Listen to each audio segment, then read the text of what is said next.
Imagine being in your early 20s and suddenly discovering that the formula for getting rich fast isn't about hard work, but about controlling human greed. This is the story of a man who turned financial fraud into a cinematic lifestyle. A journey so absurd, it became a movie. Today, you'll witness the real rise and fall of Jordan Belfort, the true Wolf of Wall Street. And trust me, the real story is even crazier than what you saw on screen. Jordan wasn't born rich. He grew up in a middle-class family in Queens, New York. But from an early age, he had a talent. He could sell anything. Before even reaching Wall Street, he sold meat and seafood. And he sold so well that he made over $200,000 before turning 25. But he wanted more, much more, and that desire pushed him toward the top of the financial world.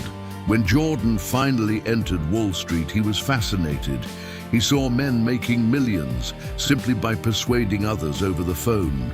But then came 1987, and everything collapsed. The stock market crashed. Jordan, freshly hired, was fired. It was then that he discovered something that would change his life forever. Smaller, less regulated markets that were far easier to manipulate. That's when his empire began. Jordan opened his own brokerage firm, Stratton Oakmont. At first, it was small, but it quickly transformed into a money-making machine built on 3 pillars: selling dreams, manipulating stocks, exploiting greed. His strategy was simple and aggressive: call everyday investors and convince them to buy cheap stocks that Stratton itself inflated. The classic pump and dump scheme. The office looked more like a millionaire circus than a workplace. Parties, drugs, screaming, reckless bets, and money pouring in non-stop. Jordan became a financial rock star. The more money he made, the more Jordan lost control. His life became a non-stop overdose of excess. Mansions, yachts, cars, drugs, unforgettable parties, and completely self-destructive behavior. One of the most absurd episodes, his luxury yacht sinking off the coast of Italy because Jordan insisted on sailing during a storm while heavily intoxicated. Meanwhile, the FBI was closing in on Stratton Oakmont, and Jordan still believed he was untouchable. After years of stock manipulation, money laundering, and fraud, the inevitable happened. The FBI finally gathered enough evidence. Jordan Belfort was arrested and convicted. He was sentenced to 4 years, but served only 22 months. His multi-million-dollar empire collapsed.